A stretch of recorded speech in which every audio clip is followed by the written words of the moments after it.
Thank you very much, Ernie and Sabine, for inviting me. It is quite an honor and a real privilege to come and speak to you people.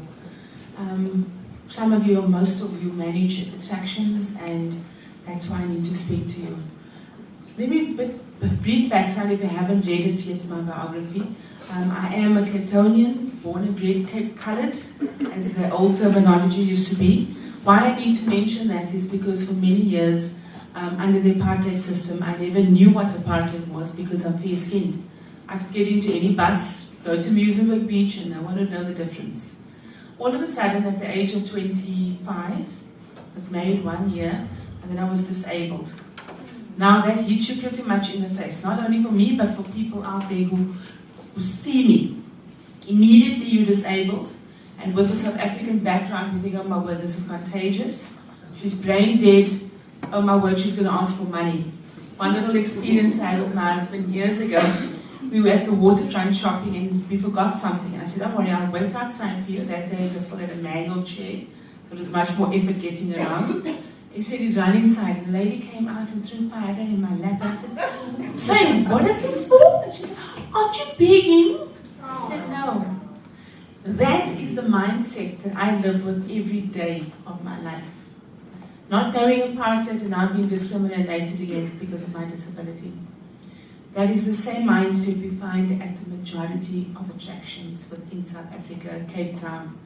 Internationally, I've traveled and I've never really had that. I've got more of admiration. I blame that a lot on the predestination theory.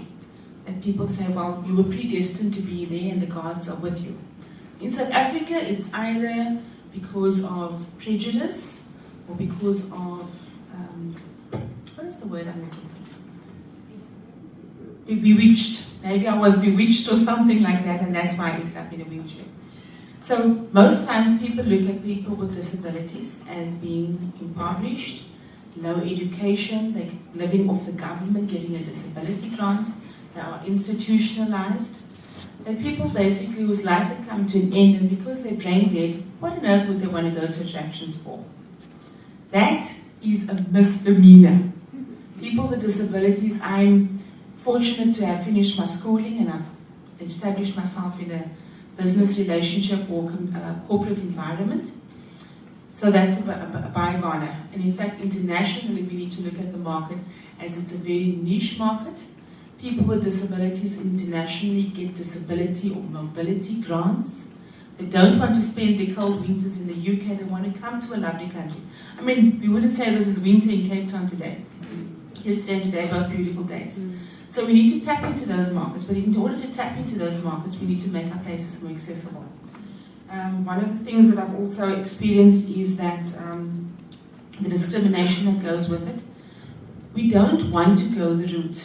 It is my human right to get access. There's various congresses that meet and discuss disability. I can insist on the letter of the law being followed, but at the end of the day, that's going to make people turn their backs on people with disabilities. Rather, we want to appeal to, and what I often like to say to people, the greatest man who walked this earth said, treat people the way you want to be treated. Disability doesn't say, okay, now I'm going to choose you and choose you. It doesn't matter who you are.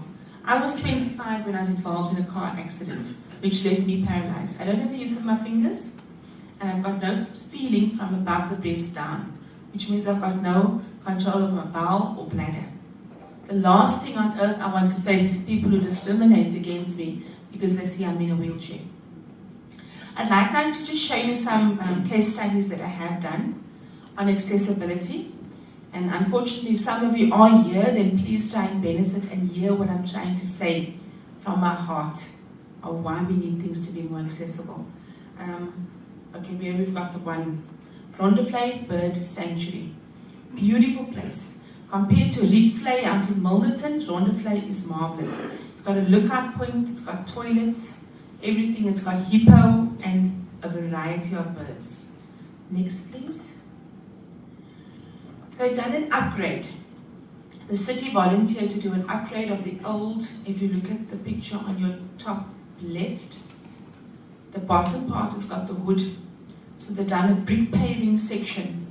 Can you see that the distance, the height is not level? Then you've got the other one on the right-hand side, a similar issue, and it really has made it totally inaccessible. Fortunately, I took a very strong friend along with me who could tilt the chair and get me up. Next one, please. We've got a disabled toilet with a step. And I remember a cartoon that appeared in the newspaper years ago. What's the big deal? It's just one step. It's one step too much. So these are the issues that we have, and it's very nice and commendable that we've got a disabled friendly toilet, but not getting there. Next one, please. And then you've got these, what they call bird holes. You're sitting there quietly and you wait for the birds to come. You can see the one is too narrow, and then you've got the steep incline with a very unstable wooden surface. Thank you. Next one. Okay, then another one is drumbeat charters. Everyone who visits Cape Town wants to go out and see the seals, Seal Island. Again, this lady has been doing business this way for 18 years. Why change? They physically, you can see there where the person is standing on the left, it's a gutter. All we need over that is a little metal mesh so that a wheelchair can ride over it. My clients eventually got on board, and you can see the area on the boat is big enough to cater for a wheelchair.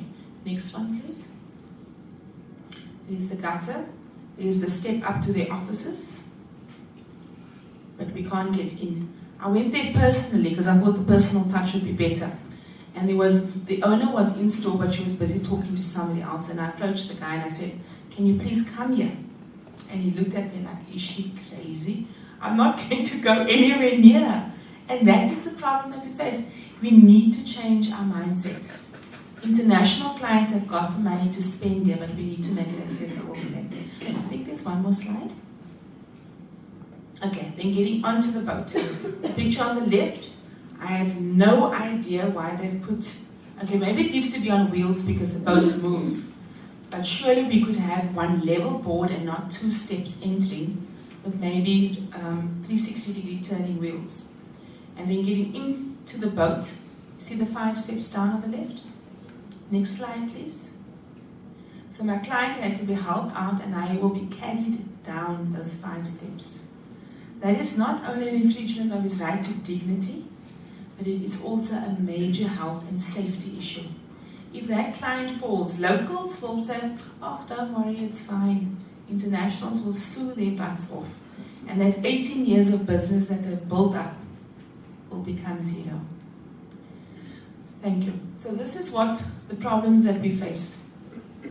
What I neglected to say in the beginning was something my husband always promised me, because remember, we were married 1 year and then I had a car accident. He says, "I'll never let you live the life of a disabled person." What does that mean? It means all this discrimination, not being able to access anything. He would help me overcome those things and prevent it. We've been to Mauritius. I've been on the undersea walk. Now when I went back 2 years ago, they don't do it anymore because obviously someone has sued them. And I said, "I'm willing to sign an indemnity form." They put me on a chair at the bottom of the ocean with weights on it, weights around my body, and I could feed fish. They kept a guard next to me and he just kept asking me, "Are you okay?" Because remember, they wear those big helmets if anyone's ever been to Mauritius. So things can be done. I now want to do tandem paragliding, but I need to lose a bit more weight because I only need to do 80 kilograms. But people are opening up their minds to the possibility, how can we do this for this lady? Shark cage diving as well, that I've seen is extremely dangerous. Your foot tends to, and if you don't have control of your limbs, your feet will go out of the cage. But they said, bring the person on, they can see others do it. So what I'd like to ask you, just have a bit of fellow feeling. Put yourself into the next person's shoes. Because disability can happen to anyone at any time. Thank you.